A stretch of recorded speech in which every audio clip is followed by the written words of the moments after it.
So last night we heard all about this town hall that Oprah was going to have. She wanted to bring out Kamala Harris, and she wanted to introduce her to a town hall and take some questions from the people. I had this little bet with Bill Hemmer, who joined me on radio, and Bill says she grew up a journalist before she was a talk show host. Right. She's going to ask real questions. Bill, you owe me money because there were no real questions. There were just saves. She was a lifeguard. She could have been on Baywatch. Press secretary. She could have been on Baywatch, saving people from one person from a political death, because she kept trying to get her to answer a question, but she also opened it by setting the tone by saying this, by going out of her way saying, something changed with you the minute Joe Biden stepped out. What was it? Well, The veil dropped. Yeah, the veil dropped. Really? I haven't seen the veil drop yet. And she said suddenly she felt a certain responsibility. And that's the kind of the way it went.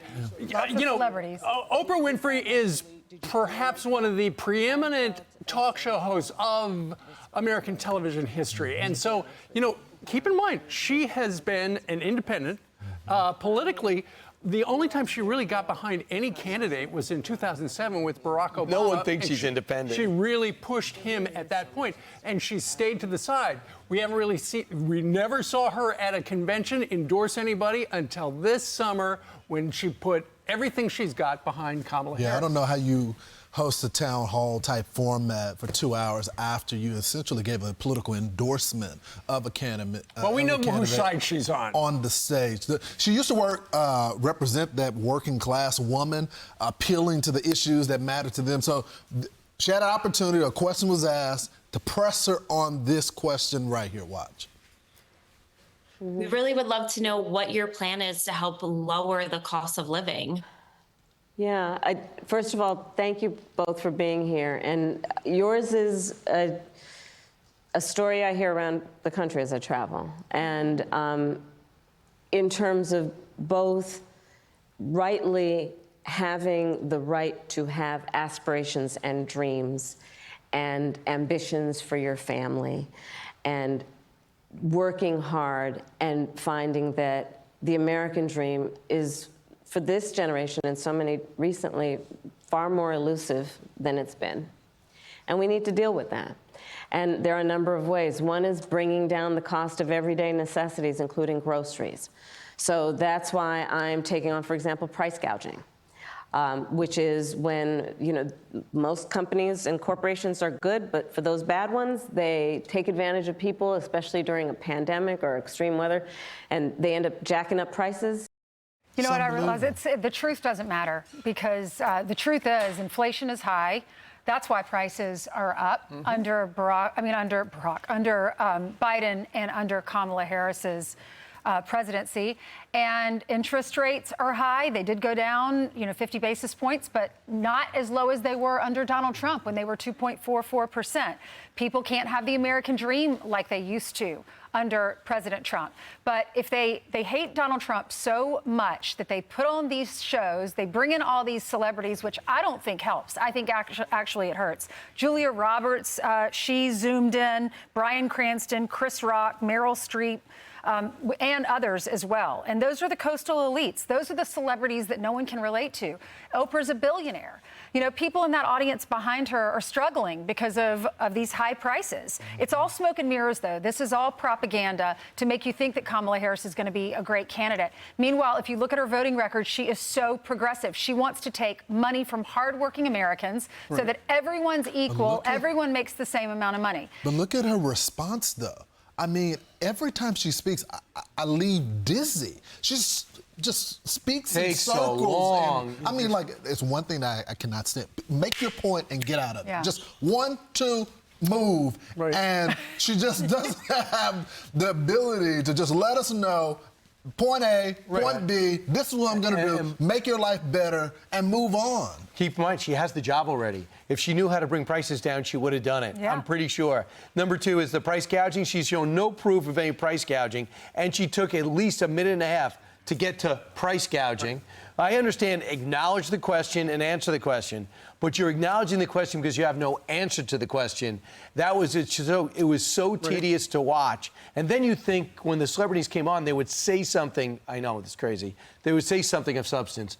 Oh, they says, I feel joy. I feel happy now. You know what that is more of a hit on? Joe Biden. I'm so glad Joe Biden is not going to be president. Chris Rock said, I want to be able to take my little girls to the White House to meet the first female black president. Right. And I'm like, well, you're a celebrity. You have that opportunity to go to the White House and take your little girls. Yeah, meanwhile, the other black kids are struggling. Can't read and write in many of our communities. Have to deal with the illegals that's taking over the communities, the rec centers and all that. So all these people have the luxury to have joy because the economy is not impacting them on the same level. Well, the whole idea behind this is because Kamala Harris and Donald Trump are only going to do the one debate. She's not really going to do any interviews, with real news people, although you made the point, or Brian, you made the point with Bill Hemmer.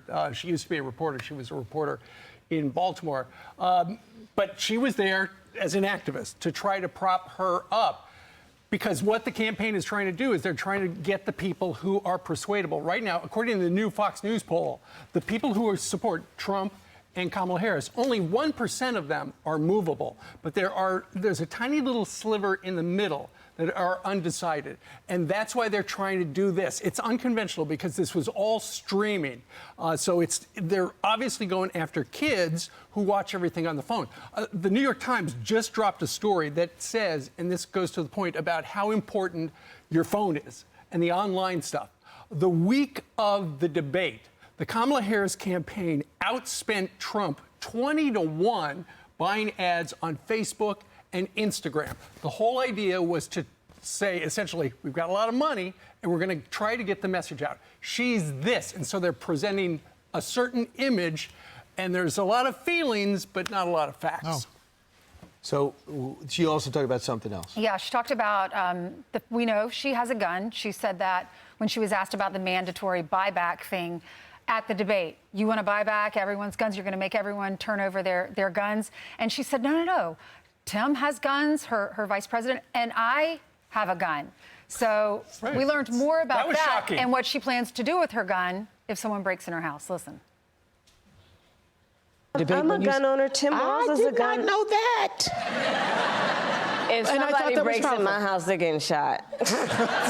Yes, I hear that. I hear that. Probably should not have said that.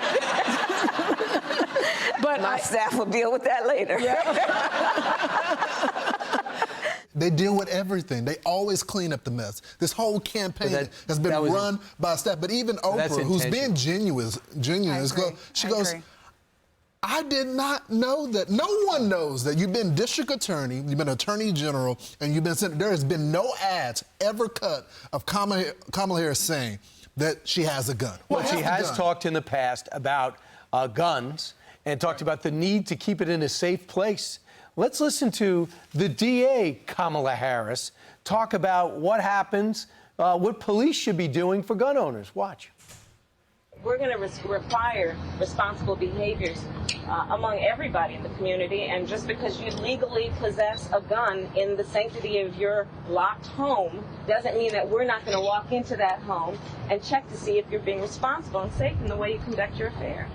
Okay, so that was then. Barge into your house? Just barge in. And this is now. So last night she talked about how she and the vice presidential candidate, Tim Walz, both have guns. Interesting tidbit. Apparently, Tim Walz is doing debate prep. And do you know who is preparing him? Playing Buttigieg. Buttigieg, exactly. And who did Buttigieg work up before? Worked with Kamala Harris when it was time to debate Mike Pence. I think her flip-flops just show she knows she has to be more of a moderate. She has to paint herself more as a moderate. We know she's not. We know she's progressive. Bernie Sanders says she's progressive. She's just being pragmatic so that she can win this election. She is not a moderate. Look at her voting record. I think now she's saying no tax on tips because she stole that from Donald Trump. She knows that that was a winning message, especially for Nevada and people that work in the industry, food industry and beverage industry. Then she also said mandatory buyback on your guns. Then she flip-flopped on that to sound more like President Trump. You can keep your guns. In fact, I have a gun. And then she said, no fracking. Now she's saying you can frack, sounding like Donald Trump. And then here she's saying, if you break in my house, I'll shoot you, like a lot of Americans would do. But it's also such nonsense. First of all, she has Secret Service, okay? All right, they're going to be the people that like, don't pretend to the American people. You think people at home really think that Kamala Harris is going to be the person wielding the gun if someone breaks in? Hopefully they do a better job than they've been doing with Donald Trump, though, and they stop the person from even going doing the perimeter. Right. So I just don't believe her. Right. I would like to know the gun, how well she's trained with the gun, because you got to learn to train with the gun. You can't just have a gun. I thought the responsible thing to do. Couple of things. Well, there's a story in Politico today that says that she does not talk about manufacturing in those blue states, in Michigan, in Ohio, and in Pennsylvania, and that could be a huge detriment. The other problem she's having is, you know those uncommitteds that showed up not to vote for Joe Biden, to vote uncommitted? They have not committed to vote for Kamala Harris. Oh. They said they have not gotten the answers that they want. And that could affect in Michigan, in Arizona, in North Carolina, and Wisconsin. Now, you have no uncommitted line. You could just leave it blank. But there is an uncommitted line in Nevada. So if you're going to say, if you're angry about the Israeli-Gaza situation and are not happy with her agreeing to an embargo, you are staying with uncommitted. Well, that is a huge boon for President Trump. Well, actually, Uncommitted National said we still oppose Donald Trump and we don't encourage anybody to vote third party. So it sounds like they're just saying, don't vote. So it'll be interesting to see what happens. But if there's an option to vote uncommitted, they're being urged to vote uncommitted. At this time, our movement cannot endorse Vice President Harris. That's huge. Yeah. And I think, too, that a lot of people are going to say we should not give her the answers. But I tell you what, you're going to hate Trump's answer because he was yesterday speaking to a Jewish American group, and he was letting everybody know, I've been the best friend to Israel. I don't even think Trump's critics would say that. And I can't believe that if you're an American and you of Jewish faith, that you would not vote for me. He says right now he's only got 40% of the Jewish vote. Because how could I not have 100?